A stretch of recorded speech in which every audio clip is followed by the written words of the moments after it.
Oke guys, kembali lagi di Bang Alamul Huda Channel. Jadi pada malam hari ini kita akan bersama-sama mendengarkan ceramah dari Instagram ya, dari Instagram Ceruyan Mengaji. Jadi untuk selanjutnya teman-teman harus tonton ya. Oke, kita tonton. Ayo teman-teman semua kita sama-sama dengarkan ya ceramahnya. Ayo. Kita buka dulu ya, ini siaran langsung di Instagram guys. Bisa teman-teman nanti follow. Belajar aja dulu. Belajar aja dulu. Karena mungkin juga atau di ilmu, belajar aja dulu. Masalah kena jadi apa, Allah yang mentakdirkan. Iya. Yang penting kita itu belajar. Boleh jadi kelak kita itu punya tanggung jawab. Santum kan pegawai sipil kan, timbul dimutasi orang ke pelosok-pelosok sana, kada paham fikih, kayak apa? Ada aja sesangkutnya waktu belajar sama Ustaz Fikih Muyassar Tuntung. Nah itu yang penting belajar dulu. Ya, belajar dulu. Nah, dulu kita kayak apa nih belajar mustalah hadis, kitabnya tidak. Nah, kayak apa anak membahas? Belajar usul fikih, kaidah seperti ini, kaidah ini kan butuh kitab. Nah, sampai di masa teknologi ya serba dimudahkan. Alhamdulillah sudah ada kaidahnya. Ya, tinggal memainkan ilmu yang dulu kita pelajari. Setidaknya kita bisa terapkan di rumah tangga kita. Jadi belajar aja dulu. Tidak usah mau satu pena ini belajar. Ya. Saya jadi karena timbul jadi ustadz besar kan, timbai orang ke pelosok-pelosok sana. Baik. Nah sekarang al-mas'alatul khamisah fi sunanil khutbah. Sunnah khutbah. Ya. Kata beliau, wa yusannu du'a'u lil muslimina bima fihi salahudun dinihim wa dunyahum. Disunnahkan bagi khatib untuk mendoakan kaum muslimin ya dengan sesuatu yang berisikan doa kebaikan untuk dunia dan untuk agama dan dunia mereka. Ini di akhir khutbah. Ya, disunahkan mendoakan sebelum menutup khutbah, menyelesaikan khutbah ditutup dengan doa. Ya, mendoakan kaum muslimin.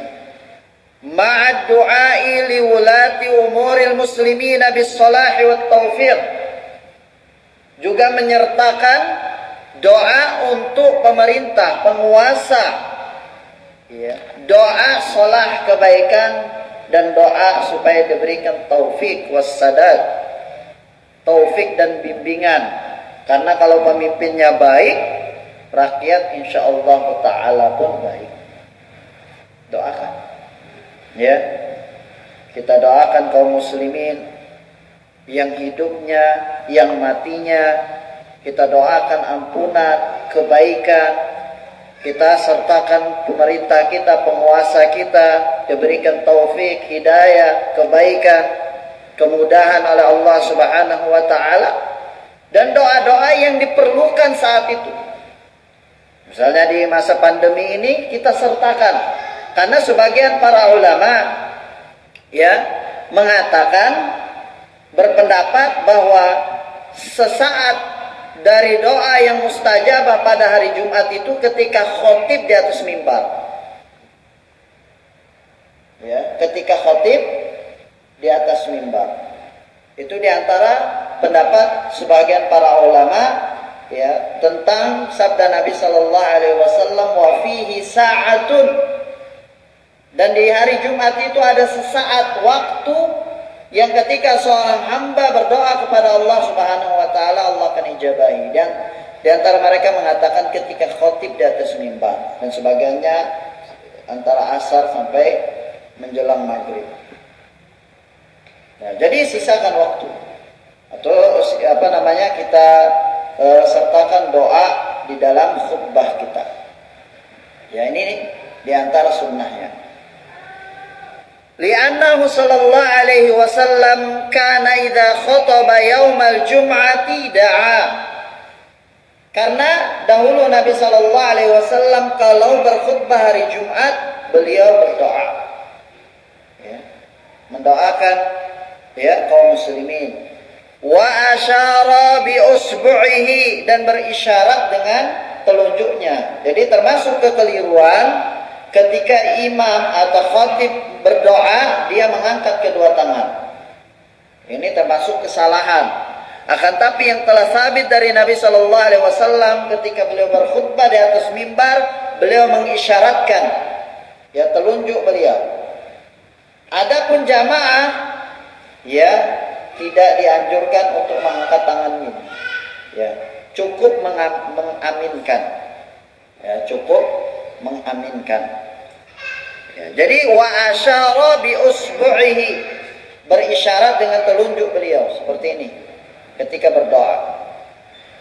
Wa ammanan nas, dan manusia mengaminkan. Itu dulu Nabi sallallahu alaihi wasallam, dan ini juga ya jelas sekali bahwa makmum atau jamaah yang ada boleh mengaminkan. Enggak ada larangan. Ya. Tidak ada larangan. Ya. Demikian pula ketika melalui salawat. Ya, boleh kita bersalawat. Ya, ketika misalnya khatib mengatakan qala Rasulullah sallallahu alaihi wasallam sallallahu alaihi wasallam. Iya. Boleh. Ya, dengan suara yang lirih. Jangan nyaring-nyaring. Wa qala sallallahu alaihi wasallam. Ya, jangan kayak itu ribut. Nah, jadi berdoa di penutup khutbah, ya berdoa seraya mengangkat telunjuknya, dan makmum boleh mengaminkan. Wa ayyatawallahu ma ma'as salati wahidun, dan yang mengurusi atau mengambil peran itu semuanya itu cuma satu. Yang imam si khatib itu juga yang imam, itu sunnahnya. Jelas. Wa ayyatawallahu ma ma'as salati wahidun.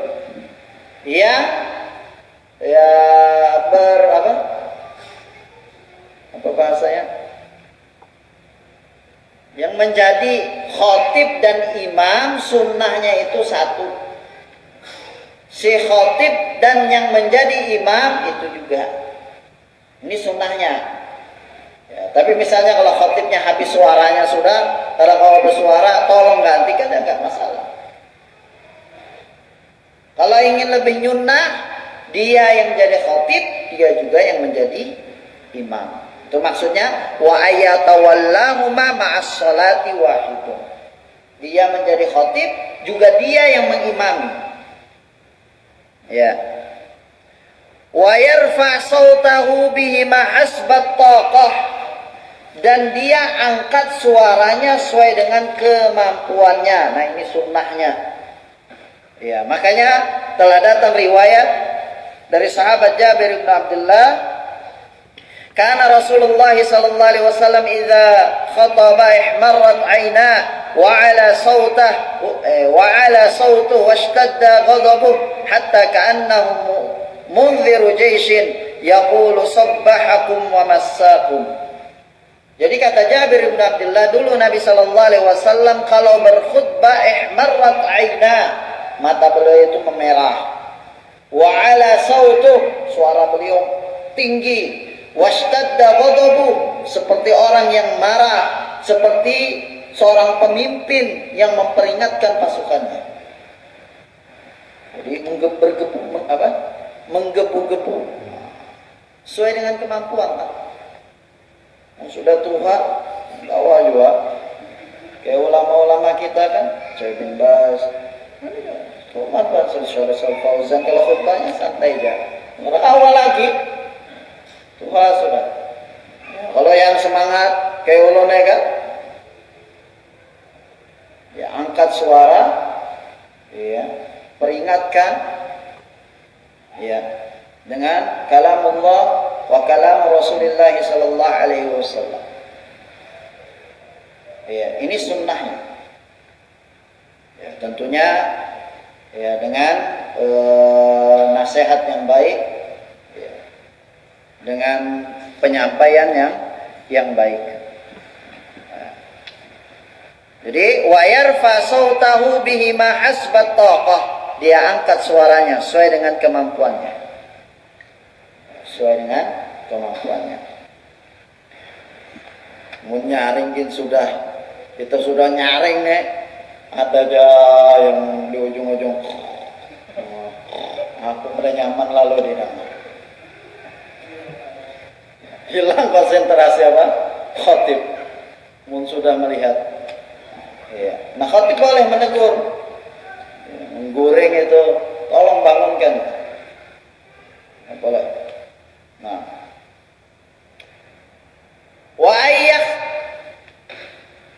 Wa ayyaktuba qa'iman, dan dia berkhutbah dalam keadaan berdiri. Nah, ini terjadi silang pendapat di kalangan para ulama. Ya, di antara mereka mengatakan bahwa berkhutbah dalam keadaan berdiri itu adalah rukun. Itu adalah kewajiban. Tidak boleh duduk. Dan ini nampaknya yang lebih kuat. Karena dari khutbah Nabi Sallallahu Alaihi Wasallam dan apa yang dinukilkan dari para sahabat, tidak pernah mereka khutbah dalam keadaan duduk. Tidak pernah, ya, beliau dan para sahabat radhiyallahu taala anhu khutbah dalam keadaan apa? Duduk. Berdiri. Nah, sebagian para ulama mengatakan ya berdiri itu hukumnya sunnah saja. Ya. Liqalihi ta'ala wa tarakuka qa'ima, dan mereka meninggalkanmu wahai Muhammad dalam keadaan berdiri. Yani ketika berkhutbah dalam keadaan berdiri mereka meninggalkanmu. Ya, dalam surat Al-Jumu'ah. Wa qala Jabir bin Samurah radhiyallahu ta'ala an, kana Rasulullah sallallahu alaihi wasallam yakhutubu qa'iman thumma yajlisu thumma yaqumu fayakhtubu faman haddatsaka annahu yakhutubu jalisan faqad kadzaba. Kata Jabir bin Samurah, adalah dulu Rasul sallallahu alaihi wasallam beliau berkhutbah dalam keadaan berdiri. Setelah itu beliau duduk, kemudian berdiri lagi dan berkhutbah. Nah, ini menunjukkan khutbah Jumat itu ada dua dan diselingi dengan duduk. Ya, diselingi dengan duduk. Ada berdiri terus. Oh ya. Berdiri kemudian khutbah lagi. Tidak ada duduknya. Nah, ini menyelisih sunnah. Jadi khutbah dulu, kemudian duduk, kemudian berdiri lagi, kemudian berkhutbah. Siapa yang memberitakan kepadamu bahwa Rasul sallallahu alaihi wasallam khutbah dalam keadaan duduk, maka sungguh dia telah berdusta. Ya. Dan ini juga dalil yang dipakai sebagian para ulama yang mengatakan bahwa berdiri dalam keadaan berdiri ketika berkhutbah itu hukumnya rukun dari rukun-rukun khutbah. Ya, jadi berdiri. Wa yakuna ala mimbarin aw makanin murtafi'. Nah, di antaranya juga sunnahnya hendaknya khutbah itu disampaikan di atas mimbar, dan mimbarnya Nabi Shallallahu Alaihi Wasallam ada 3 anak tangga dan beliau duduk di anak tangga yang ketiga. Yang kayak ini. Jadi ada anak tangga, 3 anak tangga dan duduk di anak tangga yang ketiga. Itu mimbarnya Nabi Shallallahu Alaihi Wasallam, atau di tempat yang tinggi. Apa namanya? Podium. Apa yang? Hah? Mimbar. Ada yang biasa, ada gambar Garuda ya kan? Apa namanya?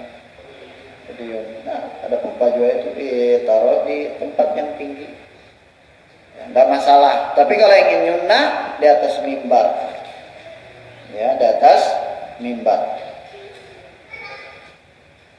Ya, li'annahu sallallahu alaihi wasallam kana yakhutubu ala mimbarihi wa huwa murtafi'. Dan adalah Nabi sallallahu alaihi wasallam dulu berkhutbah di atas mimbar di tempat yang tinggi. Ya. Jadi kisah yang sangat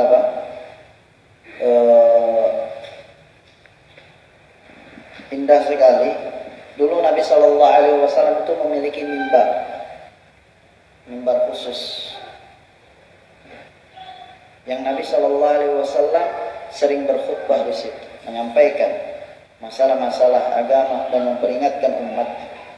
Ketika Nabi Shallallahu Alaihi Wasallam ingin ganti mimbar, ya, mimbar tersebut menangis.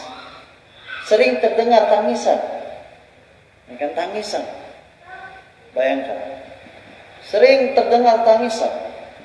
Maka Nabi Shallallahu Alaihi Wasallam faham bahwa tangisan itu dari mimbar yang tidak dipakai lagi. Kemudian Nabi Shallallahu Alaihi Wasallam mengelusnya, kemudian menguburkannya. Nah, ini bentuk bagaimana bahkan benda mati demikian kasih sayangnya kepada Rasulullah Sallallahu Alaihi Wasallam. Ya, kasih sayangnya kepada Rasul Sallallahu Alaihi Wasallam. Nah, kita ini umatnya itu harus terus dipacu, terus dipupuk rasa cinta mahabbah kepada Nabi Sallallahu Alaihi Wasallam dengan apa? Dengan mempelajari biografi beliau, dengan mengkaji sunnah-sunnah beliau. Itu yang bisa membangkitkan rasa cinta kita kepada Rasul Sallallahu Alaihi Wasallam. Mengikuti jejak beliau, berusaha mempelajari agama beliau. Ini yang bisa meningkatkan rasa cinta kita kepada Rasulullah Sallallahu Alaihi Wasallam. Nah, wali'anna dzalika ablagu fil i'lam, karena ya di tempat yang tinggi itu lebih bagus di dalam menyampaikan, lebih ablag, ya, lebih dalam penyampaiannya, karena suara bisa terdengar sampai jarak yang jauh. Wa ablag fil wa'd, ya, di dalam menyampaikan nasihat itu lebih dalam. Wa yajlisa bainal khutbataini qalilan, dan dia duduk di antara dua khutbah sejenak, ya, duduk. Wa yusannu qasrul khutbatain, dan disunnahkan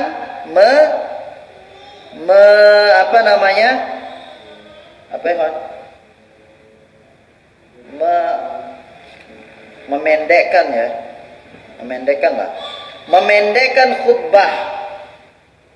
Sunnahnya khutbahnya pendek. Yang pertama lebih panjang daripada khutbah yang kedua. Khutbah yang pertama lebih panjang daripada khutbah yang kedua, tapi keseluruhan khutbah sunnahnya ringkas. Jangan hendak kayak daurah khutbah.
azan di Palangkaraya guys.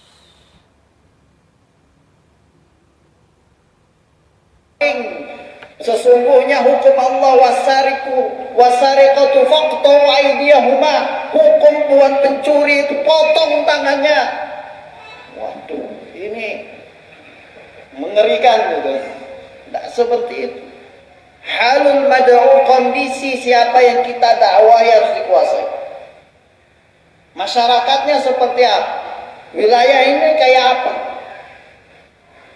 Ya, ini biasanya santri-santri ini hanya keluar ini semangatnya menggebu-gebu, kayaknya dikecilkan orang.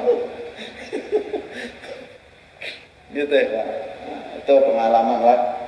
Semakin banyak jam terbangnya kan paham, oh kayak ini, kayak. Tapi sudah ada itu di kitab yang kita pelajari, halul mad'u. Kondisi yang kita dakwah itu siapa? Mun orang tua ini jangan pian sesungguhnya Pak ini model bagak benar. Orang tua didakwai kayak itu awak. Iya. Siapa yang kita dakwahi? Siapa ini kekanak-kanak? Oh ini sesama sebaya, ini orang tua, oh ini orang yang berpendidikan, ini kalangan awam. Ada teorinya, uslubud dakwah, ada metode dakwahnya supaya kebenaran yang kita ingin sampaikan, yang kita harapkan diterima, ya, benar mereka terima. Boleh jadi kebenaran yang kita sampaikan itu bukan masalah kebenarannya, cara penyampaian Anda itu nggak bijak. Gitu. Cara penyampaian Anda itu nggak benar, sehingga orang itu menolak bukan karena kebenaran, tapi cara Anda menyampaikan kebenaran. Nah, ini juga menjadi PR kita gitu di dalam berdakwah. Nah, jadi ringkas dalam berkhutbah yang dipanjangkan salatnya. Wal ma'inna al-alama wa yusannu ay yusallimal khatiba 'alal ma'mumin idza aqbala 'alaihim. Disunnahkan khatib itu memberikan salam kepada makmum kalau sudah dia naik di atas mimbar. Jadi naik di atas mimbar, pertama kali assalamualaikum warahmatullahi wabarakatuh, kemudian dia duduk, kemudian muadzin mengumandangkan azan. Ya, sebagaimana yang kita lihat biasa. Liqali Jabir kana Rasulullah sallallahu alaihi wasallam idza sa'ada al-mimbar sallama. Kata Jabir adalah dulu Rasulullah sallallahu alaihi wasallam kalau beliau naik mimbar beliau mengucapkan salam. Assalamualaikum warahmatullahi wabarakatuh. Wa yusannu ay yajlisa 'ala al-mimbari ila faragil muadzin. Ini tadi juga setelah dia memberikan salam disunahkan dia duduk sembari ya muadzin mengumandangkan adzannya sampai selesai. Liqali Ibnu Umar kana Nabi sallallahu alaihi wasallam yajlisu idza sa'ada al-mimbara hatta yafrughal muadzinu thumma yaqumu fayakhtubu. Adalah Nabi sallallahu alaihi wasallam duduk di atas mimbar sampai muadzin menyelesaikan adzannya, kemudian beliau berdiri dan berkhutbah. Sering kita lihatlah. Wa yusannu ayyatamidal khatibu ala 'asa. Nah, ini juga terjadi silang pendapat di kalangan para ulama. Apakah khatib dia bersandar di atas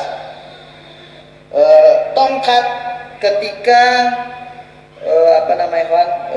berkhutbah? Nah, sering kita lihat ada yang pakai tongkat dan ada yang tidak memakai. Ini memang terjadi silang pendapat di kalangan para ulama. Dan pendapat yang pertengahan apa yang difatwakan oleh Syekh bin Baz rahimahullah taala, perkara ini luas. Ya, bagi yang ingin memakai tongkat maka dia memakai tongkat, bagi yang tidak ingin memakai tongkat maka tidak memakai tongkat. Karena terkait apakah Nabi sallallahu alaihi wasallam, ini kan dari riwayatnya Hakim Ibnu Hizam bahwa Nabi sallallahu alaihi wasallam muttaqi'an 'alal 'asha. Beliau bersandar, ya, beliau berkhutbah dan memegang 'asha. Dan di riwayat lain beliau memegang busur. Ya. Nah, ini terjadi pembahasan di kalangan para ulama. Sebagian mereka yang tidak menyunnahkan bahwa itu terjadi sebelum adanya mimbar.